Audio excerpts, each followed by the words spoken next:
think we are now live and we are kick-starting FPL season 24-25. Right, the preseason is over. We have seen what we have seen. We know, what how teams are going to shape up. We have some idea about the players. So it's all about the known elements now, right? With me, I have my co-host Aditya. Aditya, say hi. Hi guys, nice to be back. I think after two episodes of break for me, Yep, yep, and good. two marathon episodes were posted from our end in terms of midfield and forward picks. So if still somebody has not got the time to look at it, I think we have spoken things a lot more in detail. So you can just take a look at it. Everything will be updated in the description. And yeah, nice to be back. We are closer to game week one, and a lot of tinkering will go on until Friday night. So let's. I think none of the drafts will be final, whatever we see here. There'll So be slight tweaks let's give here it a and there, right? Of course, right? And with that, we also welcome our new co-host, Som. Right, welcome Hi to the second guys, episode.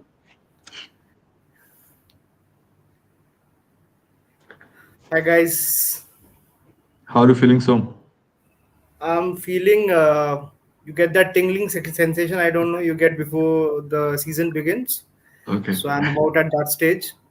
I'm having certain mini panic attacks. Then I'm feeling comfortable. Then there is slight movement of elations, and then yeah, all happening. Pretty buzzed. Perfect. How about So you this guys? is the morning of exams for you, right? Yeah, almost there. Not exactly morning. The morning will be on 16th. Okay, perfect. I feel, to be honest, I feel a bit good, and that might be a bad sign, when you start feeling good about your drafts. But I have done enough tinkering. I started early, looked at as much data source that I can. Couple of places here and there. We'll of course discuss our drafts at the end. But I feel, I'm kind of settled of where the direction I want to take. But FPL has made things difficult. You guys feel it now? Not everyone can come into your draft.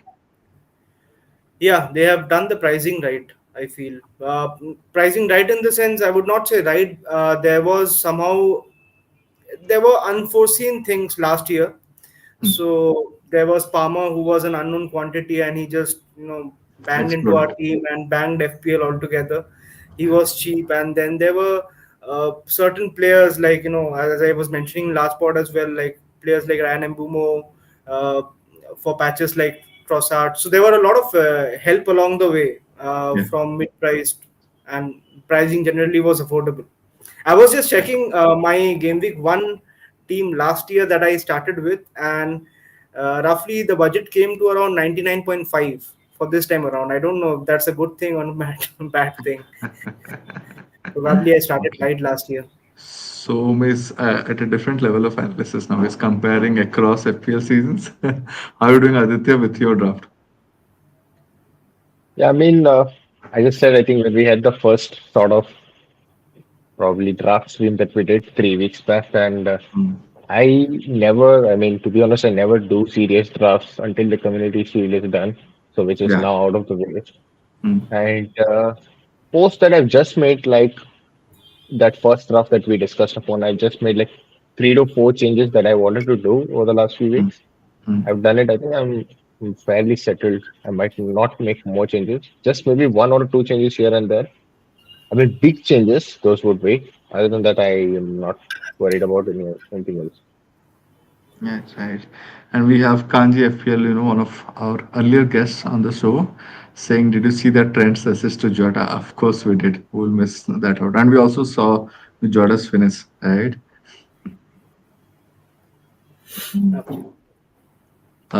With that, I Well, think we'll get. remember, Sankalp, like we were discussing last week, if Jota Yeah, is fit, then he is like bang on. correct, correct. Exactly. If he's fit, he's fit, and one of the best finishers in the game, surely. Right. With that, we'll move on to the talking points. Fairly simple. We want to cover less and yet more. Right. So basically, what we'll look at is top six teams of last season and see, where are people going. Right. Now that more or less people have started settling in on the draft, who are your top three owned assets from each of these top teams? Who are some of the differences you can still look at? We'll go through our drafts, Aditya, me, and Som in that order. And then I've kept it opening thoughts because the season is just opening, right? So, how does it, your general feeling about football in general, about teams in general? That's all, right. Perfect. Sure. Uh, with that, without any further delay, I'll take you guys to the first team that I want you to look at. Right, everyone knows this team. They have been winning non-stop. I think this is the fifth time they might win the league, right? And they go I in as believe favorites. fifth in a row. Yeah. Fifth in a row, right? Unbelievable, right? Almost turning Premier League into farmers league category. But they're that good. They are that good. They are that consistent, and they deserve it. Right? And that's why we start with this team. Top three assets owned without any surprise, Erling Haaland. Though his ownership was fairly low. I remember early last week when we did the forwards for with Kanji. It was around 33%. Now it is already shot up to 47%.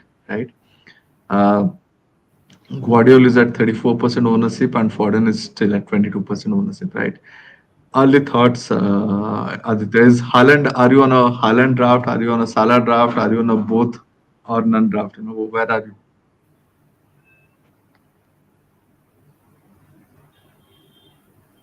Sorry, I cannot. We cannot hear you. Wait a second, sorry. Yeah. Is Yeah, it you're on okay mute. now? No, no, no. It didn't switch. It had to switch. Okay, anyways. Yeah, I'm on a Haaland and Salah draft. Although, if you had to pick which player you would like to remove at this point, it's Hmm. probably it would be Salah, not Haaland. Obviously, Man City or City, we know that. But Yeah. yeah, that's what I would say. I mean, pretty much we have the three sort of big names that people are looking at this season. Obviously, Haaland, Martial, and Foden. But obviously, Foden, we're not sure whether he's going to start. Looks like he won't. But KDB is someone I think people are not looking a lot at. But the issue is about his fitness and his injury records that we've seen over the last few seasons. So I think Hmm. 9.5 KDB at some point this season, people are going to look at him.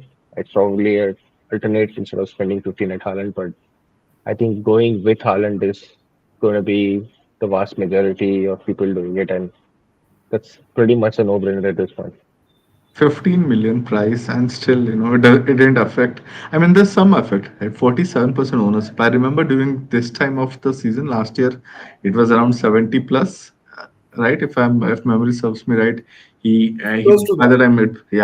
time it began, I think it was 75 or 80% owned, right? So 47%, definitely, there are managers now, we have started taking the risk.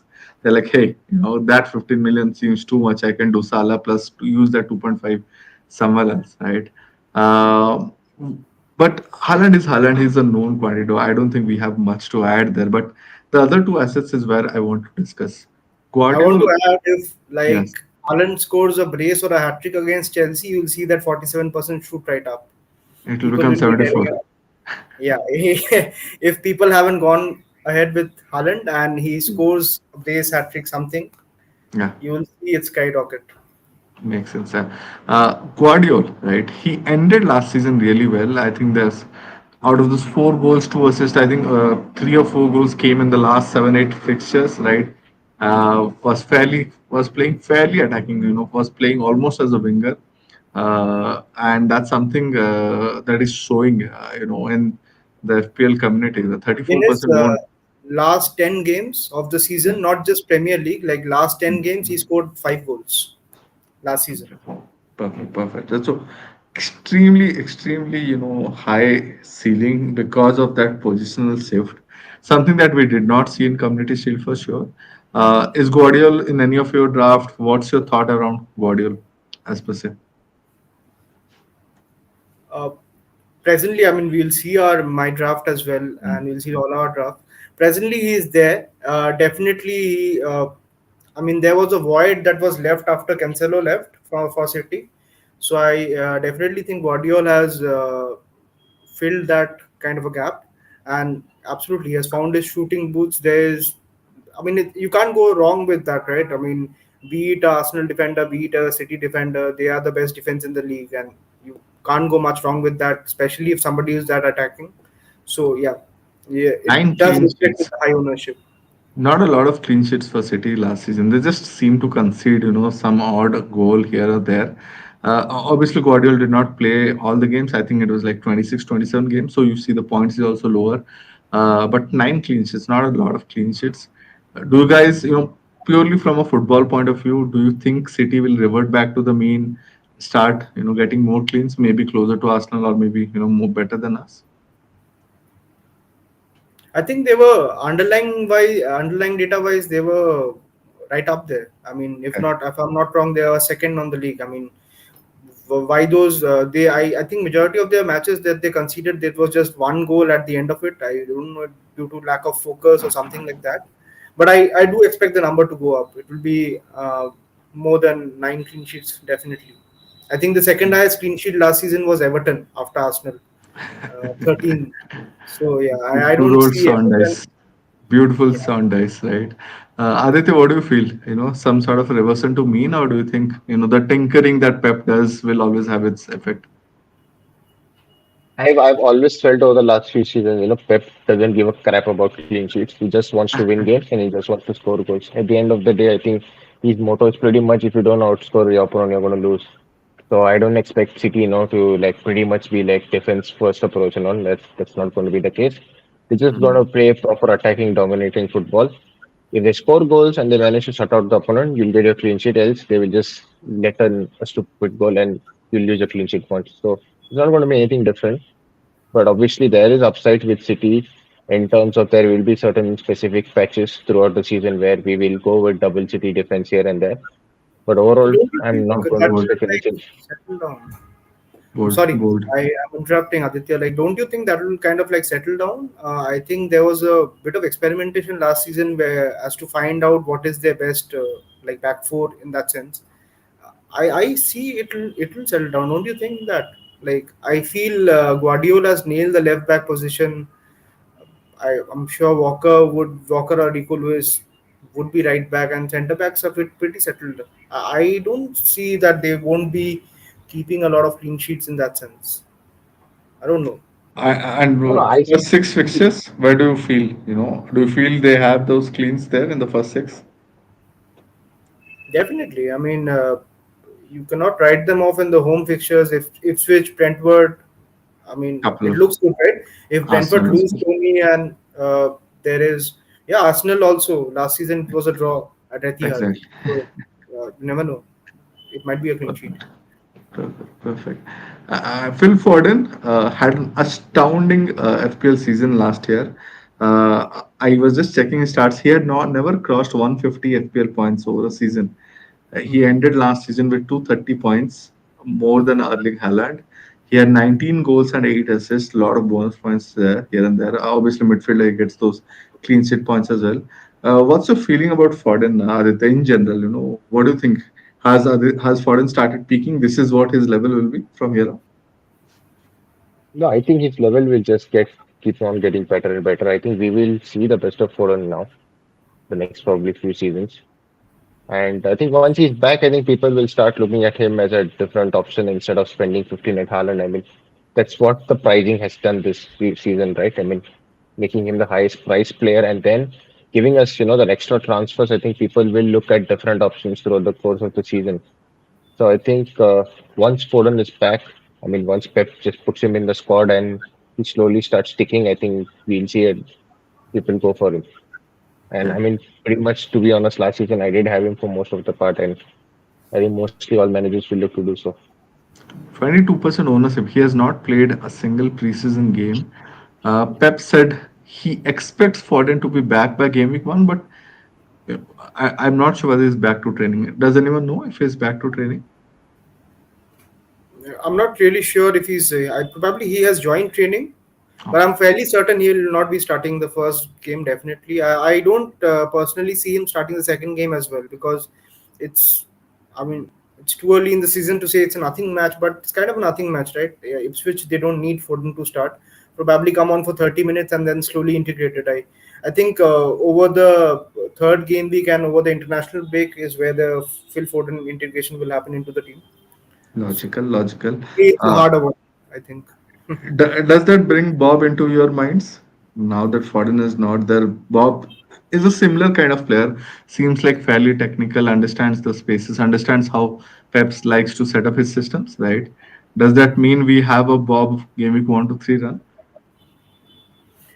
Depends on the chip strategy, to be honest. Like, what are your expectation out of Bob? I mean, if somebody you need for like 2 3 game weeks, and then you are happy Three to game bench weeks. him, Yeah. then yeah, definitely. But considering he is taking away that one precious city position, and benching it will be hard. So essentially, if you're taking Bob, you're booking in a transfer, because at some point you like to triple up on City, or probably if let's say Foden starts against Ipswich and he bangs, so you would want Foden. So you don't have an avenue. You would need to sell Bob. So that's the only caution there. Otherwise, I don't see him not playing at least the first 2 3 matches. I do see Makes sense. him playing. Makes sense. Aditya Rodri finished last season with 150 plus points, 153, 54, something around that. Like I was saying, Foden had never crossed it before last season. Is Rodri an option for you? He does, chip in with goals here and there. Always winners. I think maybe the games that are pretty much important for City in terms of Mm. where they are placed. I think Rodri somehow steps in and scores, but that doesn't mean you're going to put him in your squad as your fourth or fifth midfielder. I don't see that happening, but he's proven people wrong. Let's see what happens this season. He can be a decent draft option, if you're playing FPL draft, you didn't If the get any of the point top scoring players. system in FPL was a bit different, then Yeah. people would have loved him, but not at this moment. I don't think FPL wise is a consideration. Incidentally, I mean, I would like to get your opinion on of you guys. I incidentally feel somehow that KDB will start the season. There isn't much hype around him. I'm sure he is under 10% own. I Mm. don't think that he won't be starting. I mean, any rest rotation, I probably would guess would be coming around when the European season starts. So I see him starting personally. Whether he finishes 90 minutes is another story, but I see him starting and getting subbed around 70, 60, 70 odd minutes. See, if he comes off the bench against Chelsea and plays a 45 minutes, I'll be way more excited as a FPL manager, because that means there's a higher probability he starts. Ipswich match. If he starts Chelsea and plays 50, 60 minutes and then comes off, you still have that thing, niggling thing in your mind. Does he play that Ipswich match where you need him the most? Maybe Pep says, hey, this is not really important for me to risk him. Let me keep bring him off the bench, and this has happened, right? And that's my only issue with going with the KDB early.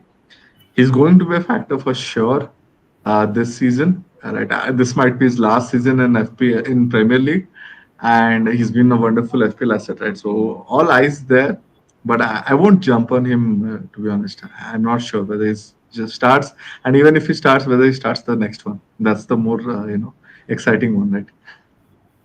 I'll put a question to you guys. Like before we move on from City, I think we have discussed City enough. Yeah. For people who are, there's obviously a cash crunch, and 100 million is seeming a lot less to all of us. If somebody cannot afford a Guardiol, would you suggest any other City defender in that sense, or it's Guardiol or nobody? Aditya, what do you think? In the exactly City's backline is a kind of a nightmare to predict at this point. Guardiola has sort of cemented his left-sided spot as a left back. If Walker doesn't play, then we'll see Lewis or we'll see in the middle, we might see Diaz and Akanji or Diaz and Ake. Mm, maybe Akanji, I would say. But I don't know. I think Guardiola is probably the safest bet. You pretty much don't know who else is going to play. I agree. Yeah. I don't see a lot of upside going there, paying that extra premium and going into these fixtures where Ipswich, yeah, you feel there's a clean sheet. Brentford, it's tricky, but maybe there is one, right? But everywhere else, I feel, there's just such a low probability, right? So, and then you add that Pep roulette thing where he just plays around with his defense or something. I would love to just see first before jumping. GV is there and he's saying, no attacking threats from others. Ake can go forward. Yeah, we have seen Ake being used as a center back who, goes and plays that stone kind of a role. But again, is that a higher ceiling thing? I'm not as convinced, right? and that's where my issue is. With Guardiola, you knew he was playing as a left wing, and that's why it just made sense, right? Moving on to at least the favorite club of two co-hosts here, you know, so and me. So we have Arsenal. What really surprised me is 40% of the people own William Saliba, who's the highest owned Arsenal asset today, and the third highest owned Arsenal asset is David Raya.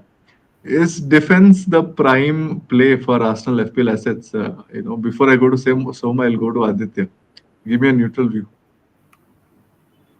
I mean, based on how they played last season, obviously you're just going to look at Arsenal defense as your first priority. And then Yeah, I think one of the last preseason games, I think you guys won 2-0, right? And both were goals from set piece. So I both think by that defenders. is just driving people straight into like, I just need an Arsenal defender or a player from the defense rather. So yeah, I think that's the thing. Saliba is basically if you're going without Salah or you're cutting down your midfields to 5.57 ish, then you will have enough money to get in Saliba or Mahrez. Mm. Other than that, I think Raya at 5.5, I think as you said, Sankalp at the start, it's not a bad shot if you want someone from the defense, but you're going to be wary of the fact that you're not going to get set piece goals. So I think that's not bad. Yeah. 18 clean sheets. William Saliba played almost all. I think he started all the games. He played almost all the minutes possible. I don't even remember if he was subbed any time by Arteta. He played all the Right? minutes. Yeah, he Yeah, I played think all the minutes available. along with somebody else, are Yeah. the only players in the league who played all the minutes. Yes. 164 points, which is really decent, even if he's priced this season at 6 million. The only catch is, there's going to be a bit of the FPL bonus rules change effect. That I think last season Saliba had 9 or 10 bonus points, and you might see, like cup one or two, depending on whether he scores, right? So last season he scored in two matches and had assist in one. It was the first game week. I remember it was very odd assist. It's just Saka, took off from him and scored a worldie. Right? So that there's going to be some reduction of points for sure because getting bonus is not easy for defenders anymore, right? But the funny thing is, but I do rate our attack a lot, and we scored more than I think 85 plus goals last season as well. So we scored the second highest number of goals. But it seems that all eyes are on clean sheets from Arsenal or the defense. Do the fixtures scream clean sheets to you guys? Me personally, I do think, yeah. How many do you Uh, feel will I get clean? think the first three fixtures are very tempting for Arsenal. I understand why a lot of people are not going with an Arsenal asset, probably with the mind of wildcarding around the Game Week 6 region, where the fixtures really turn and it's a patch of very good fixture along the way. But yeah, I do see clean sheet. I mean, two home games, Wolves and Brighton. I agree they're a good team, but yeah, we are the best defense, so why not? I Yeah. would say I'm really surprised, to be honest, that Saliba is the highest owned. I think probably people went for surety. People are not really sure if last year, if you remember, there was a sudden benching for Gabriel in the first game week, so people might be avoiding that kind of a situation this time around. Yeah. Bukayo Saka just returned preseason. I think he's played like 1.5 matches, sort of thing, or maybe one in total, like 90 minutes in total. What do you feel about Bukayo Saka? And something Soma and I we already discussed in the midfield pod, right, about Saka. So I won't ask Som, but Aditya, what's your feeling about Bukayo? Is he a set and forget kind of a player? Do you start rating him in that 200 plus bracket now? I mean, if everybody had extra 2-3 million, I think people would go for Saka and his ownership would be around what Saliba is. But that's the issue, right? We just all have 100 million to spend in this game. That's why his ownership is not that bad considering people are struggling to fit him in. But yeah, I think he's more or less a player who is definitely in the set and forget zone. He takes most of the set pieces now, obviously with the spot kicks, and he's been playing well. So I think his point surely will just increase, and he's getting better and better. So that's pretty much a no-brainer at this point. But we don't have enough funds to get him in, so that's why the ownership is low. But again, the five transfers and how well you move around with the players, we'll see spells where people will have him in their teams. If not now. Notable mentions Kai Havertz, Martin Odegaard. I think those are the top two because the other 2 minutes are still a risk, right? So who would you rate higher? The Saka, Kai, Odegaard. Who was your first Arsenal attacker? I mean, there's no question it is Saka. Like if you can afford Saka, get Saka. Hmm. Definitely. I think problem is the budget thing. I don't think there's much to talk about Saka. I mean, he's like, I will not say he's a bread and butter pick, but he's somebody who will keep on giving you until consistent returns. I fully expect him to again score over 15 goals in the league. That is, so yeah, I have no doubt he'll reach the 200 point once again. But there's an interesting discussion I would like to have. I mean, once we start showing the drafts, I will regarding Saka. We'll get to that later. Obviously, Kai is the notable mention, but I don't think probably people are not going down that route, especially now. I think the change of position for Kai has left, and there's a bit of uncertainty, right? Whether Kai starts center forward, Jesus starts center forward or not. So that might be a issue why Kai is low owned. Another differential, I mean, again, it is about what you want out of the player, what you want out of the game is if somebody is looking to take a punt on Zinchenko, I think there are many people who are looking out in that regards. I think he starts the first 2 3 games somewhat similar to what we were speaking about Foden. I don't think Calafiori or Timber, whoever might be the left back eventually, will be straight away asked to start. Arteta likes to integrate his players slowly. So yeah, if you want to punt for the first 3 game weeks, Zinchenko not a bad bet. Sense makes sense. I agree. I mean, it's a transfer to be made for sure. But it gets you three fixtures, right? And three probable clean sheet fixtures from Arsenal. There are some shouts now on wildcard, game week 4 wildcard. And if you are there on a game week 4 wildcard, I would be way more comfortable for you to start with someone like Zinchenko, right? So without further delay, let's move on to Liverpool, who are playing under a new manager this season, Arne Slot, have had a fairly good preseason. I think have surprised many people who were expecting some sort of settling period, but there's a good chunk of football, a good chunk of high quality football that we have already seen. A lot of variations from how Klopp used to set up his side, but still, good number of goals as well. A lot of players returning from the breaks. For example, Trent and all. We have not seen them a lot. Trent had a great assist to Jota, something that Kanji was speaking about earlier in the pod. But uh, move or no move? I guess that's the question everyone starts with, right? So 34% owned, which is good, but which is not his heyday kind of a ownership where we used to see at least 50% ownership to begin with. 211 points again good, but it's below Foden, below Saka, below Palmer, right? So earlier he used to be easily a 250 point guy. Now you know that he's going to cross 200, but it's no longer a case of being the best in that segment. Maybe he is, but not by much, right? 18 goal, 12 assists, not a bad season at all. Right, but what's your general feeling about Mo? Aditya, I'll start with you. How do you look at Mo's probable last season at Liverpool? I mean, this season, more or less, as we build up, I think initially we started with, no, I don't want Haaland, and then we came in like, I want both Haaland and Salah. And That's now, me. as we get closer to game week 1, we are like, I just need Haaland, I don't need Salah. I'll go Definitely. for Diaz or Jota. I think the three flavors we have seen just Yes. before game week 1 even section. Yeah. But yeah, I mean, it looks like, to be fair, I mean, uh, people are saying that we've seen the best of Mo Salah at Liverpool. So probably there's a dip in performance, there's dip in FPL points.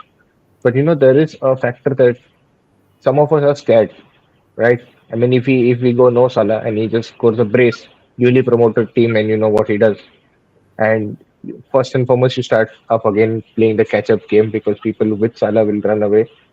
But if you look at the other way, like if you go with Diaz or Jota and they get a brace and he blanks, you'll be like, I should have gone without Salah.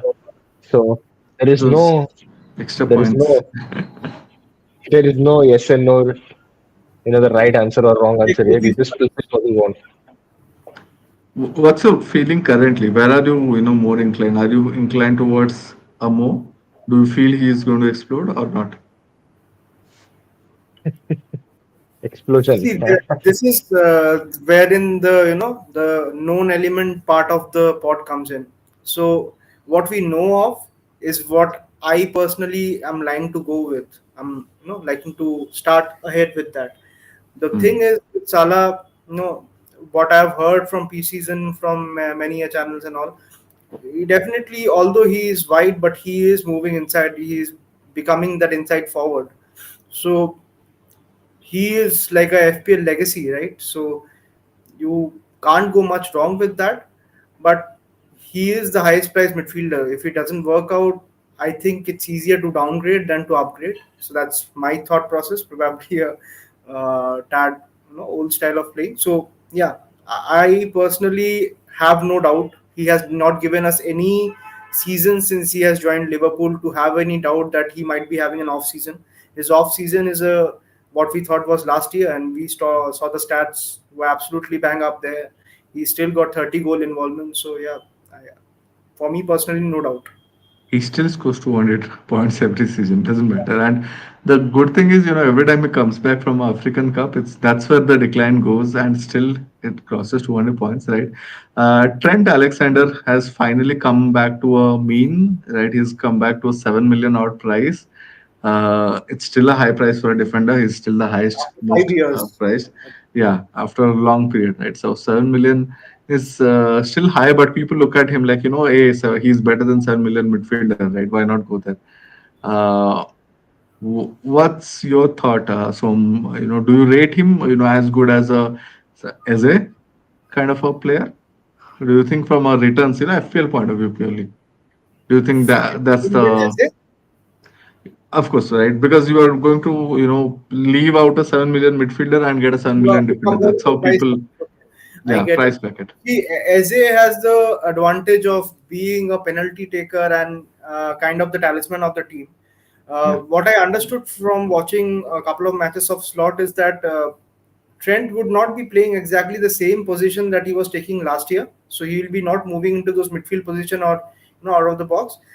Trent would be more of like the traditional fullback that we saw in the initial years of Klopp.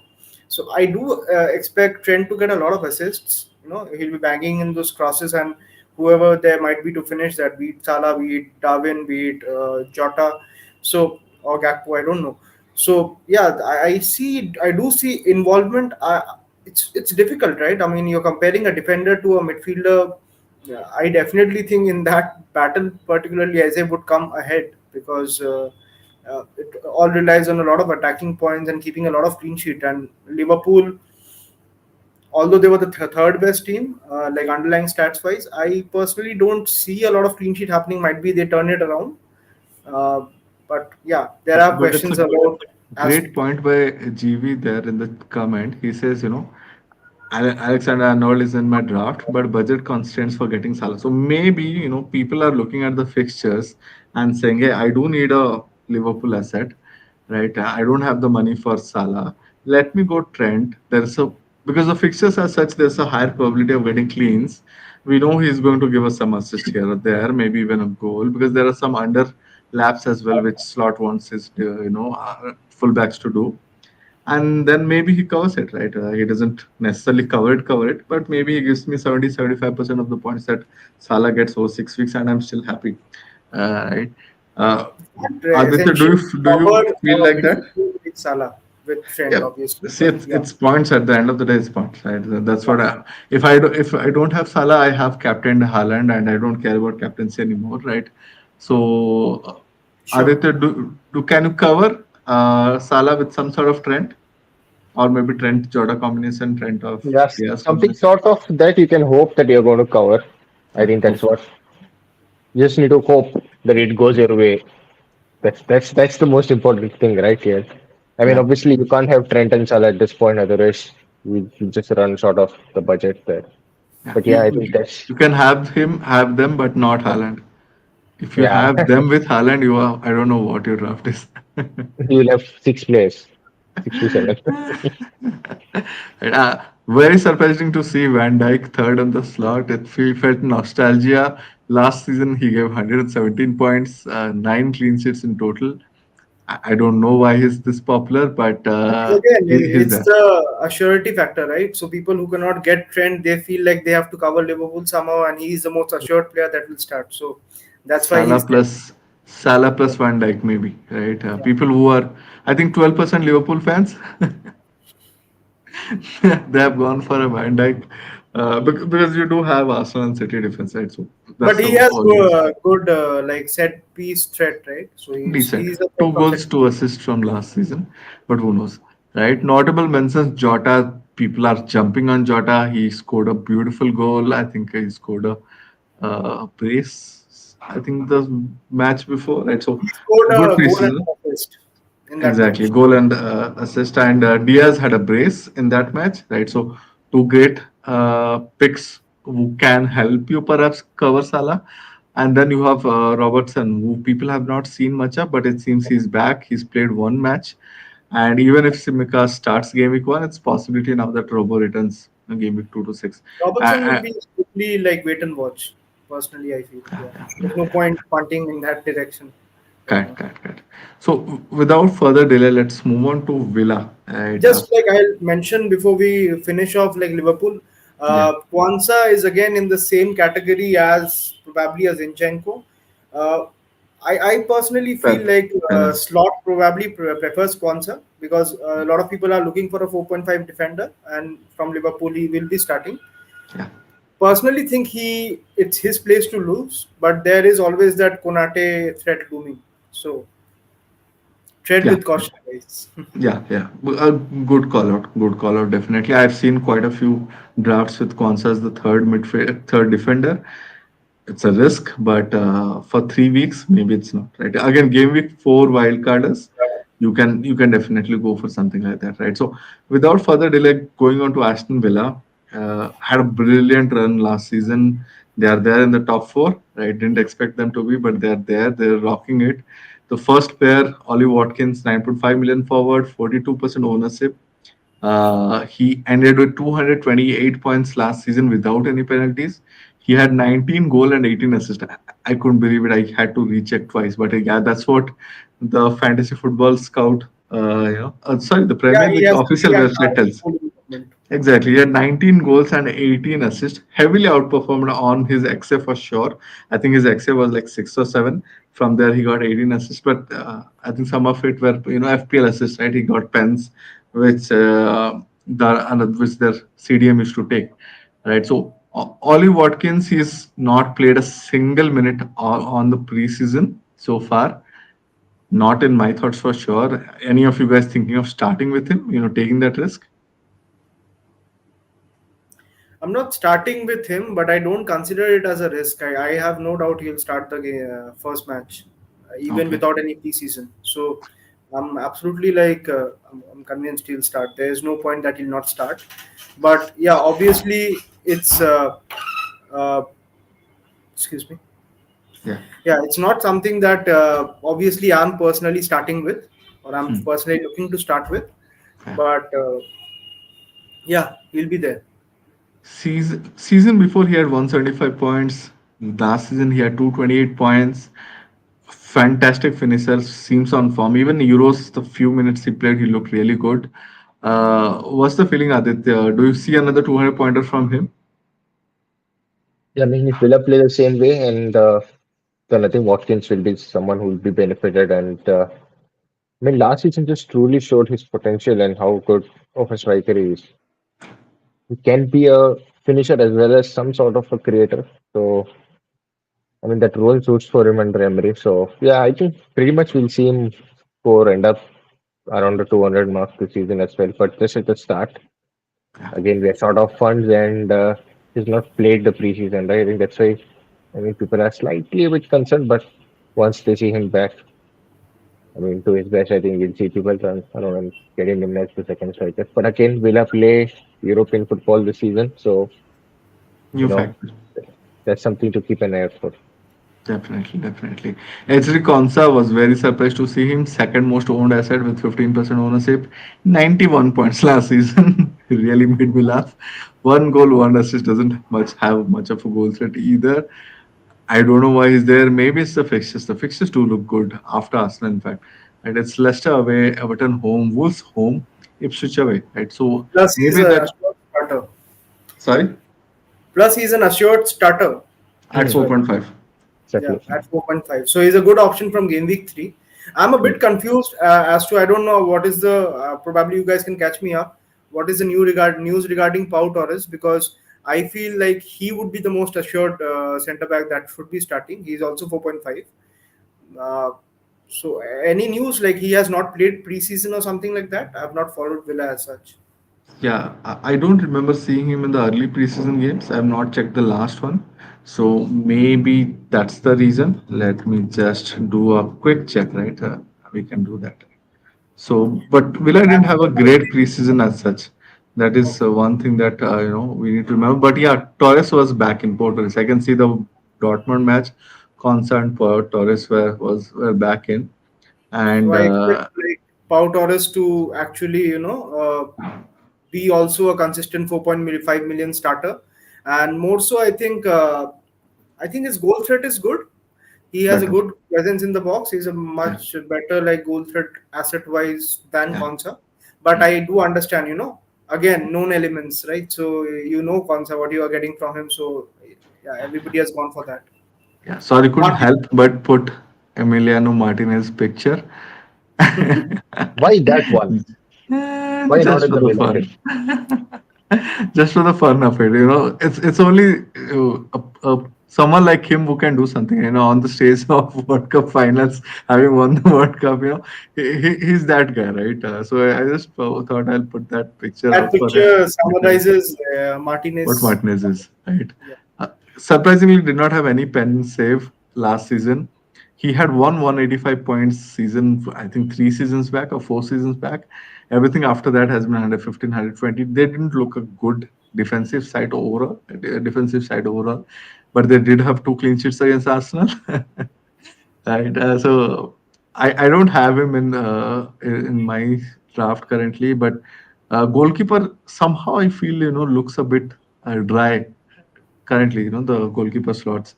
Right. Do you feel Martinez will come out again as a pick, I think or any like feelings? he's the same price as Pickford, right? If I'm not wrong. Yeah, 5 minutes. So I would rather go for Pickford. I mean, I don't see the point of going with Martinez. Correct, correct, correct, correct. Chal. Bailey, we had discussed a lot on the midfielder squad, and I don't want to add more to it, but I think he's a fantastic option at his price, given that his main competition DIB has gone away. I was surprised to see Matson in this squad, but Matson is very interesting fullback at 4.5 million available for Villa. He's very Sorry, 5 I don't million. think he's Oh, five. yeah, I 5 think he's million. five. Okay. That's where perhaps why he's not there on the top three mm, owned list, but it's someone to watch out for. I think he's a really, really good player, very attacking nature. And Dine, there's a lot of news, including a very funny, note. I'm not sure if you guys have seen. There's a Turkish journalist who put in that Dine is moving to Galatasaray. Dine said, "Really? I don't think so." And then he replied back with a, official pager that he got leaked saying that Galatasaray have seeked permission to talk to him. It was really funny. So after that, this Rogers move for 5 million is a starter as per preseason. I think end of last season as well. We might see him on the wings as well on the other side of Bailey. Uh, a lot to figure out for him is not a known element for sure. But again, if you're looking for a 5 million guy, he gives you that surety of minutes for sure, and seems attacking, but a lot of figure out for sure, Out of right? all the 5 millions, I think he probably would probably be in the team longer, if I Yeah, can put yeah, it that way. yeah, yeah. Anybody That's interest the you, Aditya, from Villa before we close Villa? uh, no. Aditya looks not interested at all. He did not not every speak fan. anything about Villa. Okay, let's move on. Hot Spurs, right? Started really well last season, fizzled a lot towards the end. Uh, this season they have bought in a really, really good striker. Dominic Solanke was there in the middle. I was very surprised to see Pedro Porro has 33% ownership. That's great ownership, right? It might be two spectacular goals that he scored, or maybe one spectacular goal that he scored in the preseason. But 33% owned, 136 points last season. Not a great overall return. But if you look at his stats, he has got 3 goals and 8 assists. It's just the I sorry, I've written 7 assists, but it's 7 clean sheets. So I think it's just the clean sheets that killed his potential last season.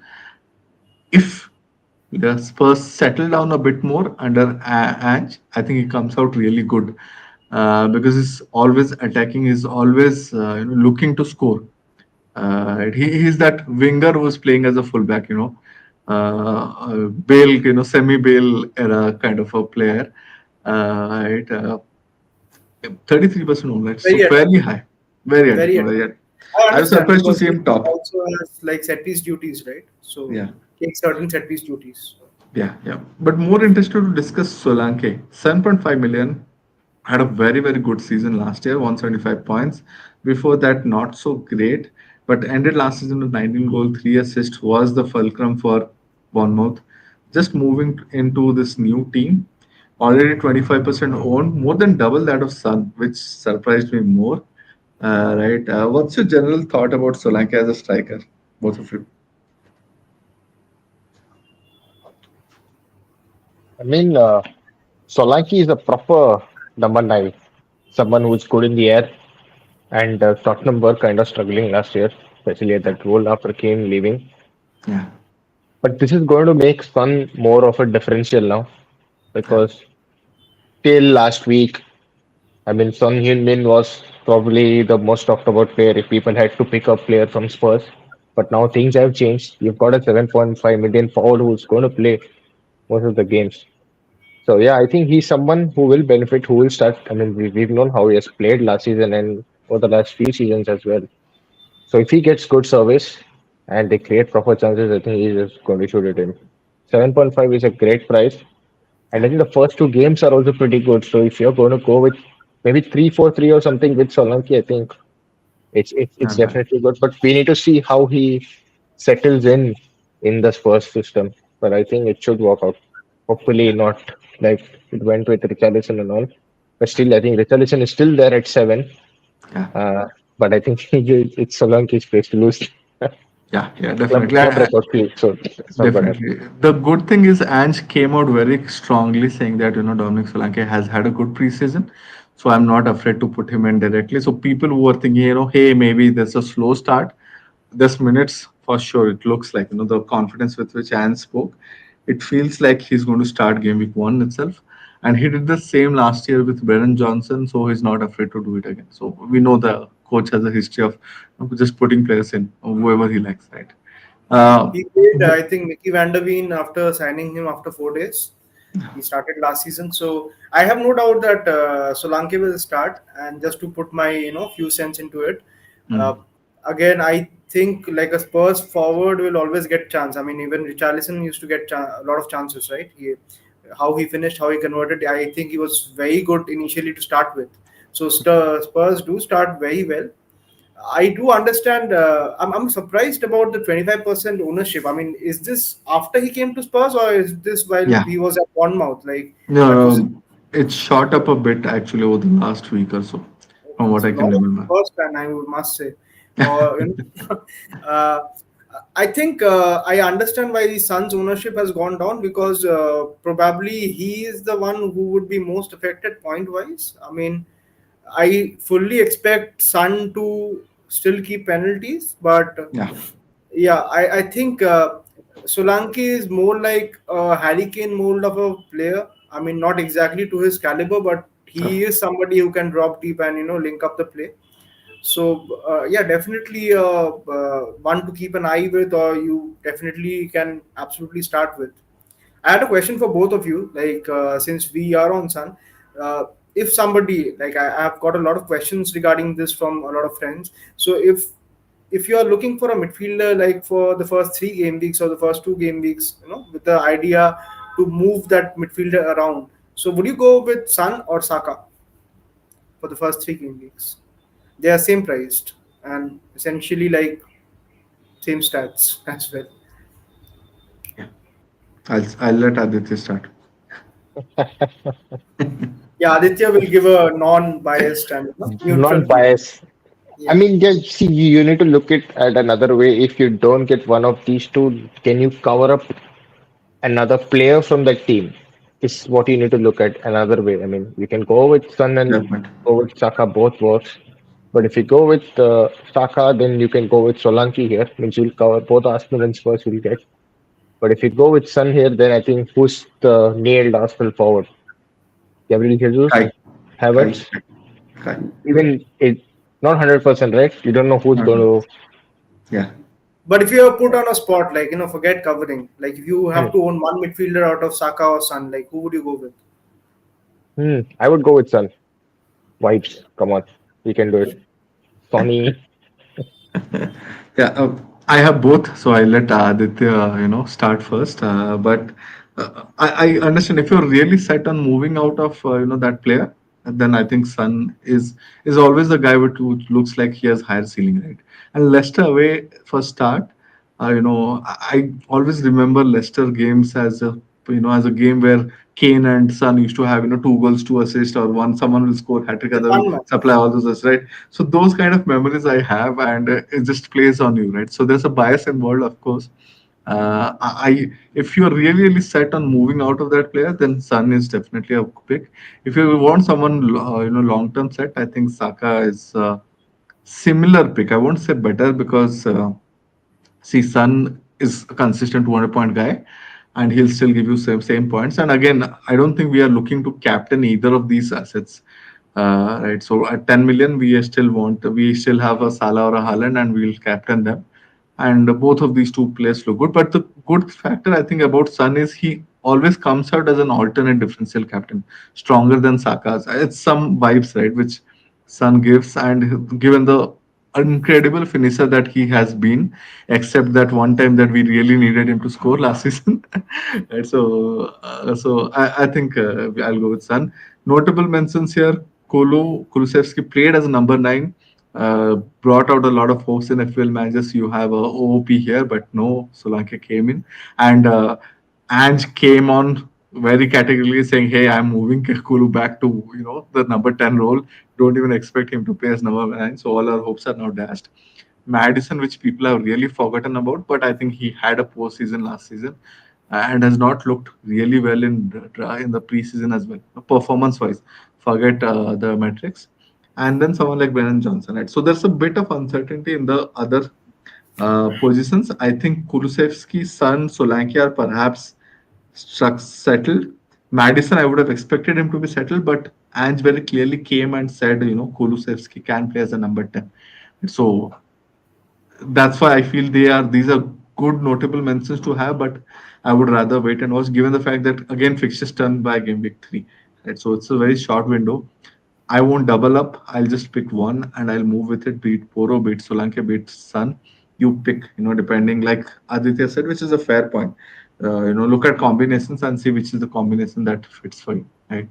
Without further delay, we'll move on to the last slide, which is Chelsea. The Chelsea boys, right, starting with Cole Palmer, the cold Cole Palmer, who took the league by storm last season, who almost broke down the game, like Som said at the introduction. Right, he was like 5.5 million guy. I think he scored 244 points. Unbelievable. Had 22 goals, 13 assists. I was laughing reading it. A lot of it were pens. His XA was really low. Again, I think he outperformed there, but doesn't matter. Overall, he scored 244 points, and that shows in the ownership. He's again not played much of preseason, but 42% owned already, right? Uh, I think the only question is, and Soma and I discussed a bit on Palmer. So Aditya, to you, what's your take on Cole Palmer? Do you think that's a one-off season, or do you feel he will underwhelm a bit, or do you feel he'll still be a 200-pointer guy, maybe not 250? What's your take? Hmm. One season wonder is what people are talking, right? I don't think so. I mean, he's a player has high potential, good caliber. I mean, he's got those returns in FPL terms for a specific reason because he did play well. And Whether he played well under Poch's system is something we will know the answer this season. I don't know whether somehow it worked well for him under Poch, but now I saw the game against Milan, especially in the second half when Chelsea's attack kind of came in. The guys got subbed in. Their attack looked kind of better. So yeah, whether he's going to play in the middle as a 10 or he's going to play on the wing, we need to see. Even I'm not that clear. I think probably a Chelsea fan will Not give under us. Poch, like under Maresca. Poch is gone, bro. No, no, I'm saying now. I'm saying last season under Poch, he played a specific way, Yeah. but this season under Maresca, we don't know whether he's going to play where. He's going to play on the wing or in the middle as a Yeah. 10. Team was fairly like settled, I would say, at the end of the season. But obviously, new manager, his focus are new. For me, New as I, manager, 20 yeah, different transfers to deal with, right? So a lot of options to choose from. yeah, they have got 50 odd players, I think, and I Yeah, think about they 40, are. 50 I players. heard somewhere they are talking with Osimhen as well. So Yeah. for me personally, what I feel, Cole Palmer definitely not a one season wonder, but I do feel he'll not get as many penalties as he got last season. Uh, so as of now, Nkunku at 6.5, like 4 million cheaper, looks like a bargain that is hard to pass if you're interested in Chelsea. So yeah, I Yeah. would So rather go for Nkunku. just started last season, just started two matches, 29 points, right? I don't want you guys to focus on the points. Anyone who's say, just started playing FPL this season and Kuku was injured for like 99% of those season, right? He came in towards the end, had just three goals, but he was, he had a really, really good season at Bundesliga before coming to Premier League. And that's the caliber we are talking of. The one thing that I wanted to add, he has been playing as number nine for Chelsea throughout the preseason. He has had a good preseason, He has been good. and yeah, and Chelsea have attacked a lot. They have not looked good defensively, but they have attacked a lot. Which brings me to the third player on this screen. We have Cucurella with 6% ownership, who Haaland will surely be afraid of come game week one. He had 44 points last season. I couldn't believe 44 points last season. He just had three assists, 6% ownership. I guess people, played Euros like you guys, and they just feel, that Cucurella is coming back, the one who played for Brighton and not for Chelsea, right? Uh, I don't expect any of you guys to be on Cucurella. The fixtures look decent though. Take out City away, they have Wolves away. They take out City home, they have Wolves away, Palace home, The fixture Bournemouth away, is West good Ham. from Yeah, game week two fixture ticket onwards. is good, right? So not bad from fixture ticker point of view, but I don't think people will be looking outside Palmer and Kuku, right? I won't go defense. I just want to add, while they looked really, really good in attack, obviously Cucurella was yet to come back. He has not played in preseason. Defensively, they looked really leaky. They conceded a lot of goals, primarily because Maresca was playing a lot of high line. And one thing I found interesting is Maresca coming out and very clearly pointing out, saying, "Hey, we are still settling down from a Poch era to a Maresca era. So some of these errors will happen because I'm trying to play a different way, and players are not used to playing that way, right?" So he put the ball on Pochettino. But either way, what I'm saying is, hey, if it didn't settle in last match of preseason, it won't settle in first match of the season against City for sure. So you can be a bit cautious for Chelsea defense. Other notable mentions I want to start with is Neto. I think that's the only player I wanted to discuss. It's really interesting. I had him for few matches last season. Uh, Great player, great. I mean, tremendous potential, but perennially injured, right? But in case he's injury free, do you feel he can be an outstanding asset for Chelsea? Not outstanding, I would say. I would say more of a consistent asset, probably. Not a breakthrough asset like Cole Palmer. I'm not really sure if Neto will be starting. Actually, when you said Neto, I was like really thinking which Neto. They have signed so many players. Yeah. So yeah, Petro Neto. I don't think he'll start the season off. Probably will be Hmm. integrated into the team. Yeah. Uh, I'm not sure he has played any preseason as well, Petro Neto. So Okay. Okay. Fair. Fair. So without further delay, we are hitting the 1 hour mark, and this is way past the deadline. Aditya had said it first. So I'll get into the draft. First Sorry, draft, Aditya. Aditya. First draft, Aditya. Shoot. What are your thoughts? Yeah, I mean, what do I say? Like the midfield is what something I'm still Figuring drifting out. to. I think the defense is kind of fairly settled. I'm not going to do too much there. But it's just that I have like, except Salah, I mean, to be honest, all the four midfielders are like, will they work? I mean, Hudson Odoi, they have good fixtures, not bad at that price.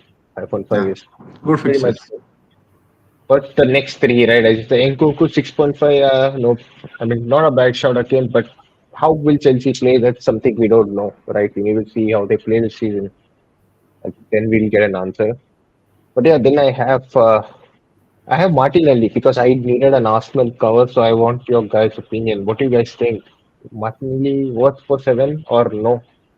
He's worth Goes 7 million, but I don't think he's sure starter going into the season.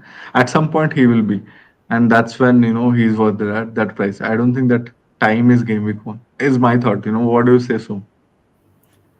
I think he is worth 7 millions, and you will get points worth of 7 million with the odd exception, probably, if I can put it that way. I don't have an doubt like he will start the season, but he is a 70-75 minutes guy. I mean, Trossard will be subbed in at some point, and if I do hope it's a brilliant season for Martinelli, but if he is not performing, there is that option of Trossard starting the match and Martinelli coming on instead. I expect the team to be what we faced against Lyon, so that should be the starting 11. But yeah, it's a punt. I would say I would put it at that. So, big, differential there with Martinez at the back. Feeling I good would about United ask defense. Aditya, like I would like to ask Aditya. He said that defense is fairly settled on.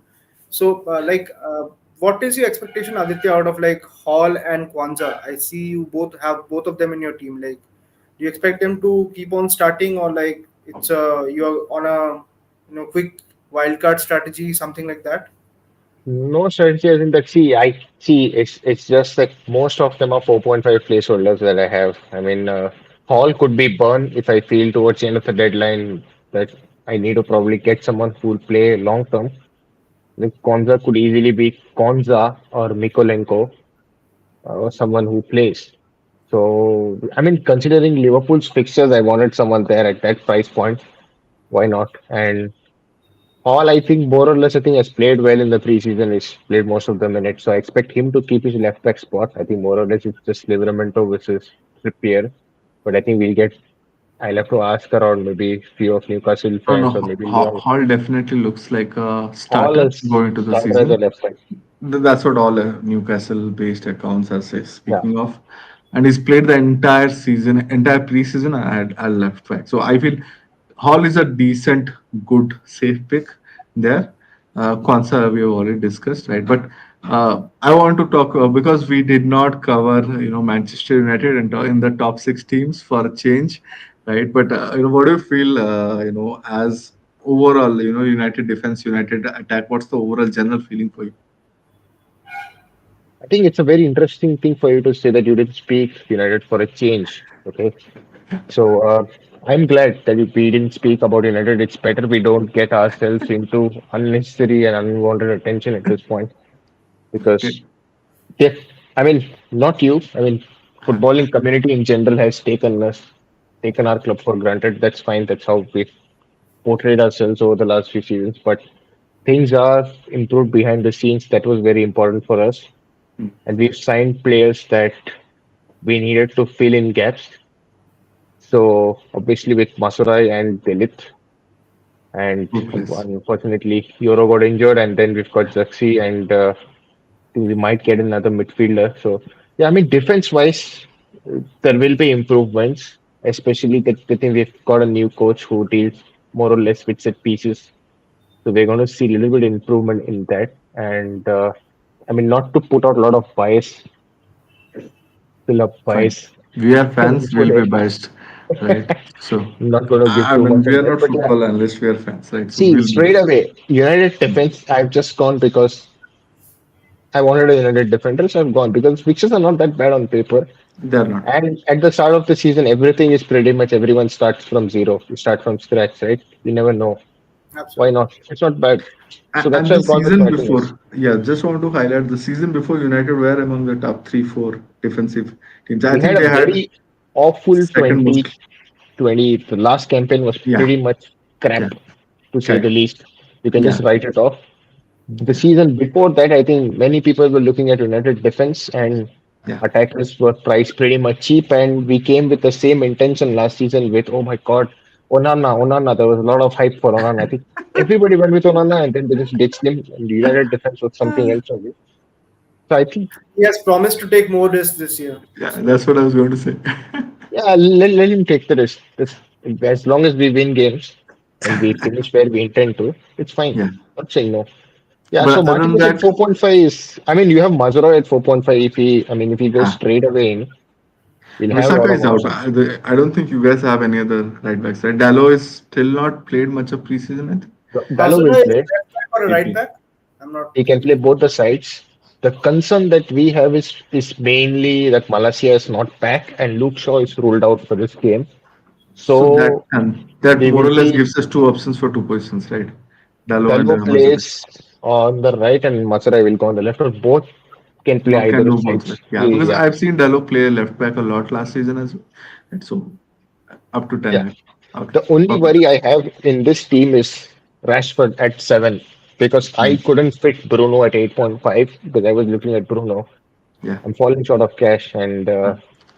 gone with Rashford. But the two other players that I have in mind, if I go just United, is maybe look at Ahmad and look at Garnacho because there's pretty much a debate going on who plays and whether Rashford deserves to start or not. So even I'm a bit confused with that spot.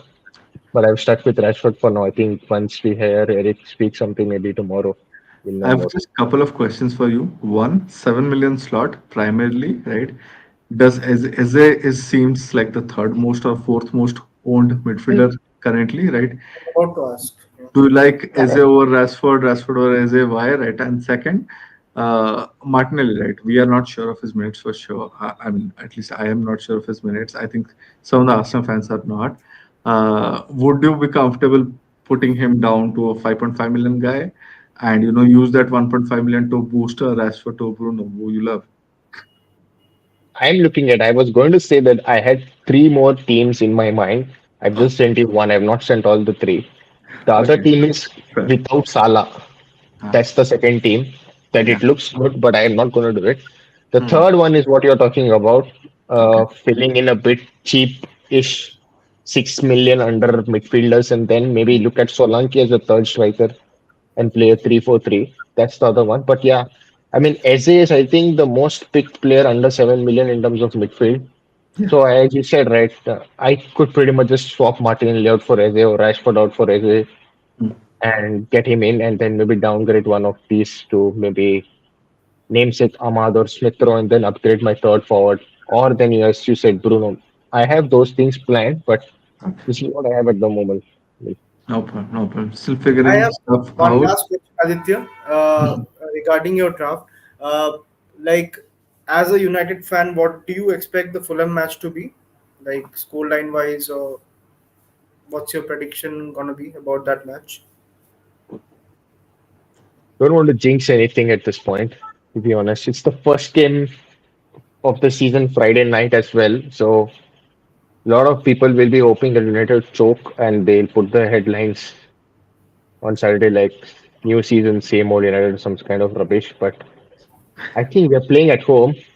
I think we should. I'm expecting maybe a 2-0 win or something like that. Nice. Nice. Good. Cool. Without further delay, we'll move on to my squad, my draft. Right. Goalkeeper slot for me is still not fixed. I just put a 4.5 million guy. Currently, it's Neto.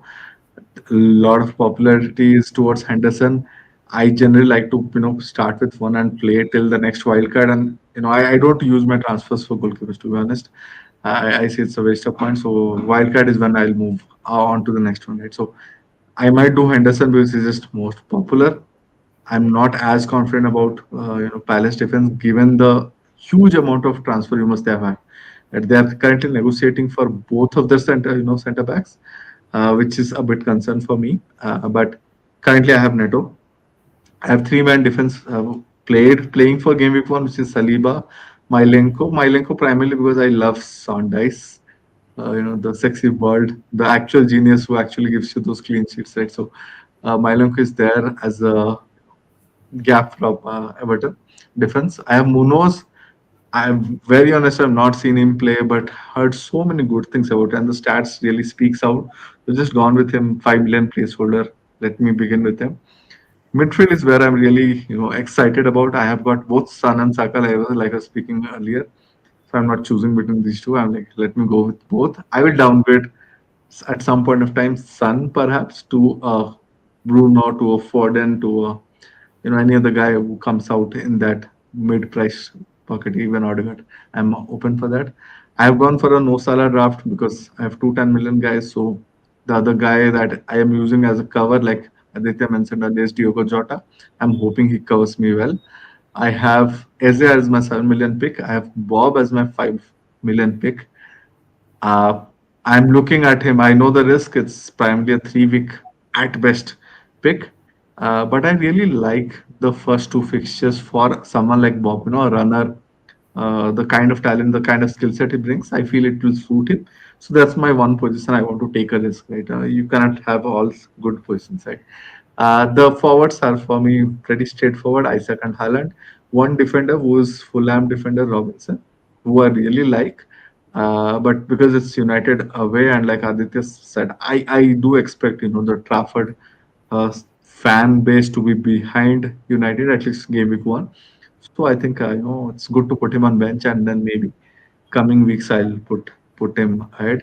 I have Barco as a 4 million guy, but they did sign a left back with a lot of money, so you never know, right? Maybe he's not as nailed, and I might move out to another guy uh, as a 4 million pick. But I'm more comfortable. I have four playing defenders. I have 4.5 playing midfielders. I would say I have two, playing forwards. And that's the way I looking to begin with. The only questions I had in my mind was Eze versus Nkuku. Nkuku would give me point 0.5 million in the bank, something I like to begin my season with. Eze is where I'm currently on because everyone is like Eze. So I'm like, okay, let me start with Eze. I can always downgrade to Nkuku if I want to, right? In the coming weeks, right? So that's my draft. Any pointers, any feedback from you guys? Uh, like particularly, I mean, me personally, are you like on a early wildcard strategy or something? Because Uh, you have to a be lot of players like you would need to probably ship out in the form of Bob, Sun, yeah. probably Jota down the line. So are you looking to navigate these with transfers or you're looking for an early wildcard? Currently transfers, I'm looking at a Son plus Bob to someone plus ESR, right? I really like ESR as a pick, fanboy, right? So they have good fixtures, but the truth is, he's going into new. He went in late as preseason, so I don't want to start with him. And Son to someone, maybe Foden comes in and he just becomes easier for me, right? So that way I'm looking at I'm more of a team guy than a fixture guy. I back the teams more than I back fixtures. So I have players from good teams, right? I have Arsenal, Liverpool, City, Newcastle, Sun, Spurs attack, and fairly decent defense. So that's the way I'm looking at it. I'm open to a game week 4, game week 6 wildcard, but you never know if your team is doing well. I think this season, given the amount of FTs you can save, right, you can really push things out. So I don't want to commit to anything, and that's the reason I don't want to commit to anything. Is the reason I'm starting with a team like double Arsenal player, even though our fixtures can be tricky after game week 3. I'm like, oh, it's okay. I'll find my way out, right? So Do you it's see it's yourself low on like fixture plan. rolling Sorry. over 5 FTs at any point in the season? I am not a guy who does that. Even the season that I did well, I had like 112 points of hits. The season I had top 500 rank, I had 112 points of hits. But they gave me good returns, right? So I'm generally a risk-taking guy, but I'm getting older, so maybe I'm getting more mature. Who knows? Sure.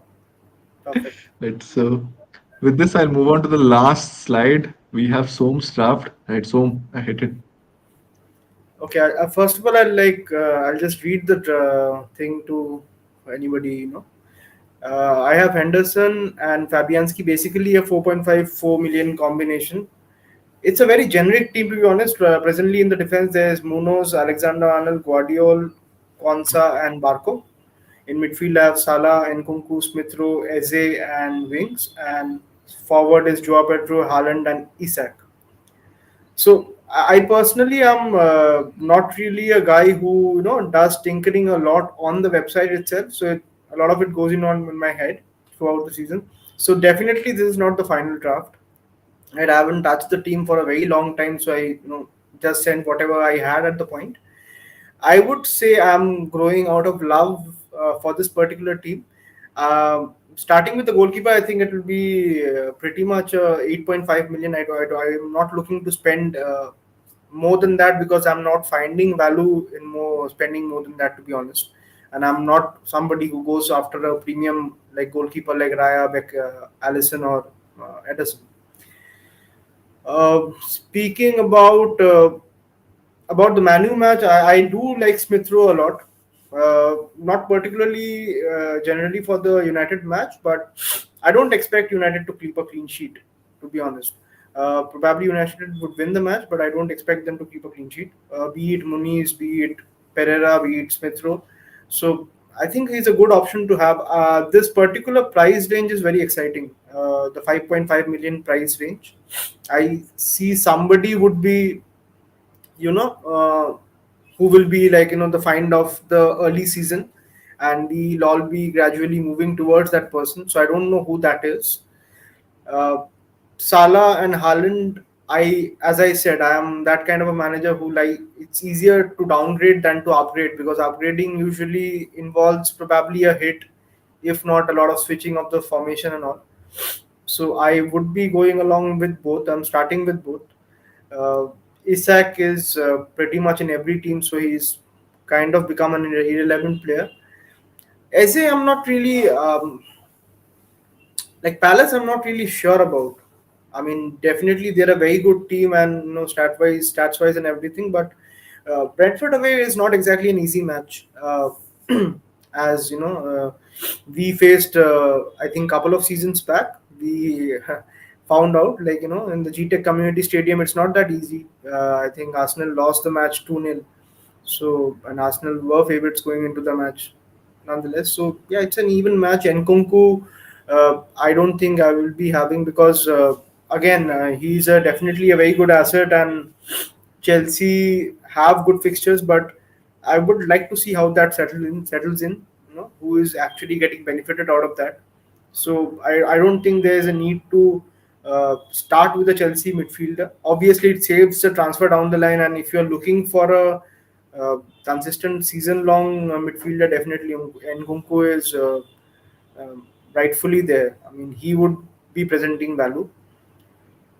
As for my backup, Barco, again, what you want from the player, I think he is good to go for the first 3 game weeks, and essentially is a 4 million backup. So not putting much into it, to be honest.